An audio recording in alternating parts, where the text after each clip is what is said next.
Hey guys, Drifter here. Welcome to Black Ops 3 In Depth. In today's episode, we're going to be talking about supply drop stats. We're going to be talking about drop rates, rarity, value. Actually, we're mostly going to be talking about value today, as in how much money would you have to spend in order to get a new weapon or new knife. The gameplay you're seeing right now is me using the Akimbo crossbows, the NX Shadowclaw, one of my favorite secondary weapons. Managed to get a really good gameplay with it, so that's going to be fun to watch. But let's move into the in-depth analysis. And speaking of which, I'm going to be sourcing some analysis from Reddit here. Comes from Reddit user MElinus177. He went through an opening by Noah J, one of the biggest ones on YouTube, and hand counted and made a giant table for each and every individual item. I did double check his mathematics to make sure that it's correct, but he did the grunt work, so all credit to him. You'll find him linked first down there in the description. Basically, I didn't want to spend 7 hours counting supply drops, but hey, you know, the math is right because I double checked it.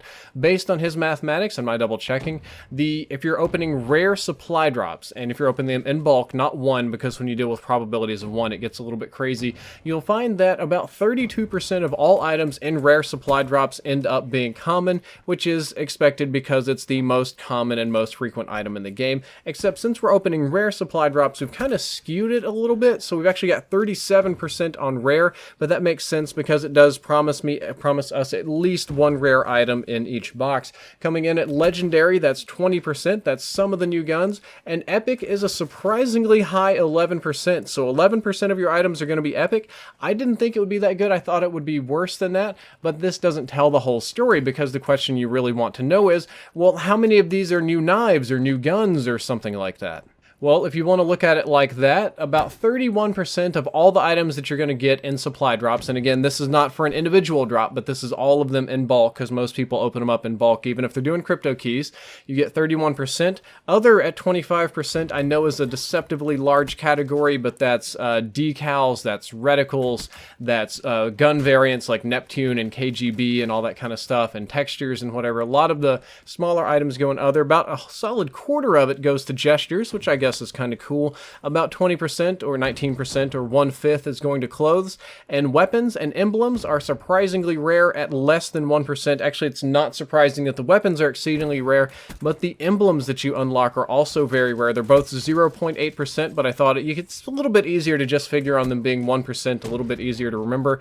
But basically, the odds of getting a new weapon are about 1%, which isn't spectacular. And again, that's 1% compared to all of your items. So if you got 100 total items, about one of them should be a weapon. So if you're looking at it like this, you want to ask, okay, well, how much does it cost to get a new weapon? And with that, you're running some kind of basic probability. And I want to tell you that this is not a guaranteed price, but based on the base price of one supply drop costing $1.99, or you get 200 COD points, that means you can open up one supply drop, and that costs $1.99. If you use that as a base price, you'll come out to each weapon costing about $81. And I want to point out that this is the minimum price to get one new weapon. It's not a guarantee at all. This is about the minimum price you should expect to pay. Like if you spend $81 and you get a weapon, you're doing pretty good here. However, this is where I disagree with Reddit. I find that using the $1.99 base price is a little bit deceptive, because that tends to scale up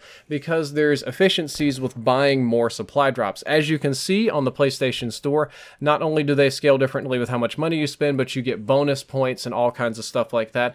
And there's a crypto key lottery now where you can get back between 1 and 30 free crypto keys, which you can then turn in and then turn those in again. So I did a little bit of my own mathematics to figure in these bonus COD points per dollar, and I also tried to figure in about how many crypto keys you should expect to get back and burning duplicates and other things like that. And the number that I came up with is that you should expect to pay about $50 per new weapon, and that does factor in buying COD points, burning crypto keys, burning duplicates, COD point lottery, and all that kind of stuff.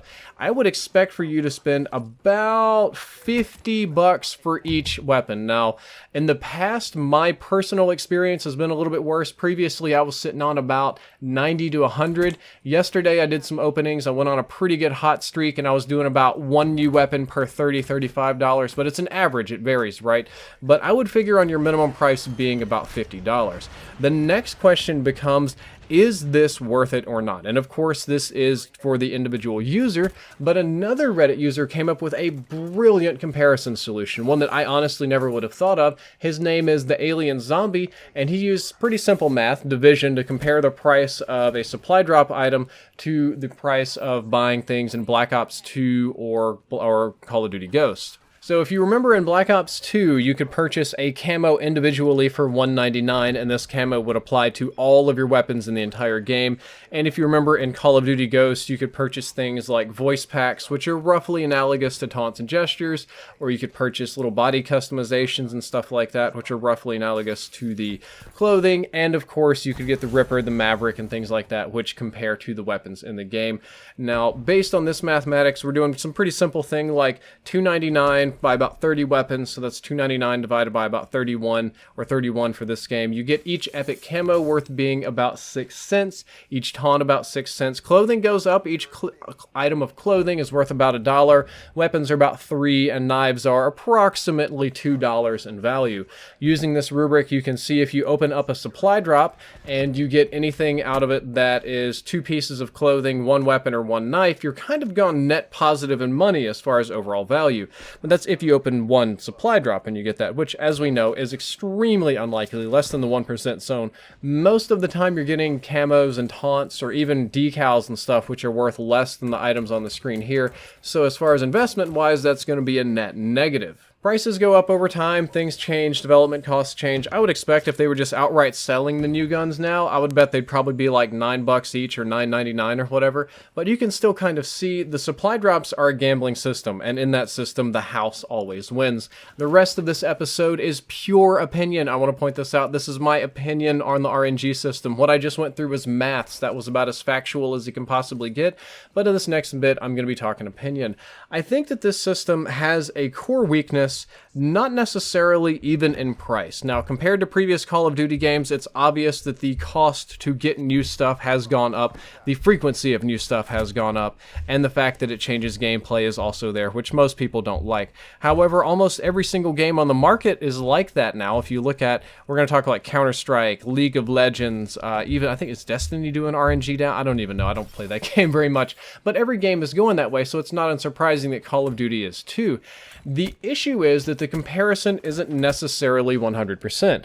I've swapped over to some Counter-Strike gameplay, and you can see me with my StatTrack 5.7 here that I have 0 kills on, because you can tell how much I play Counter-Strike. I'll be putting my very first kill on it here in this episode of In Depth, but for Counter-Strike and the weapons that you get in this game, you can trade them on the open market, a completely open market, with other players. So if I wanted to get rid of this StatTrack pistol and maybe get a different one or a knife or something of equal or maybe even lesser value, I can set up custom trades and do that, putting that very first kill on the StatTrack pistol right there. And you see this in AK with no camo at all. I'm such a big noob. In a second, you're gonna see me look and forget that this guy's on the enemy team and just decide not to shoot him for a second like a complete moron.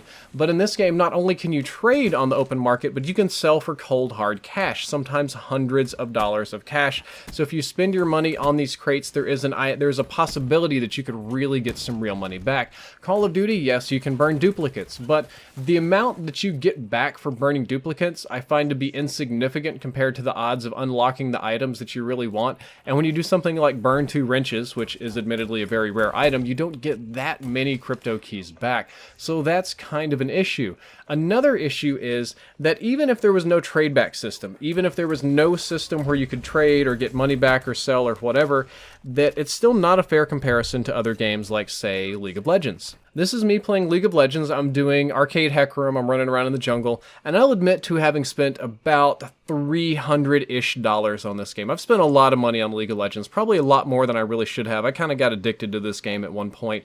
But the idea is that with League of Legends, this game is going nowhere. The money that I spend on these skins is still going to be relevant and valid 2, 3, maybe 4 or 5 years from now. People are still going to be playing this game. And it's kind of a similar thing when it comes to Counter-Strike. Call of Duty, however, is very much so centered on moving forward to the next game. Call of Duty is all about that hype, whatever Infinity Ward is working on, whatever is working on next or whatever. So the window that you have to enjoy the supply drops is notably shorter. And that's what I think is burning up a lot of people, is that the money you spend you don't get to enjoy as long. So if it were up to me, if I were to try and fix the supply drop system, honest to goodness, what I would do is I would put in a universal system where you can just transfer these points from Call of Duty game to Call of Duty game, so that if I was just sick and tired of playing Black Ops 3 whatever Infinity Ward comes out with next, which I'm just going to call Bloodlines for now because that's the leak thing, that I could go back to Black Ops 3, burn all of my weapons and get a boatload of points and just carry that forward to Ghost. I think that would be a fantastic system, and I think that would make it worth the money. I think that would be a good compromise because Activision and the game studios will get their money and we get the long-term value that we as gamers want.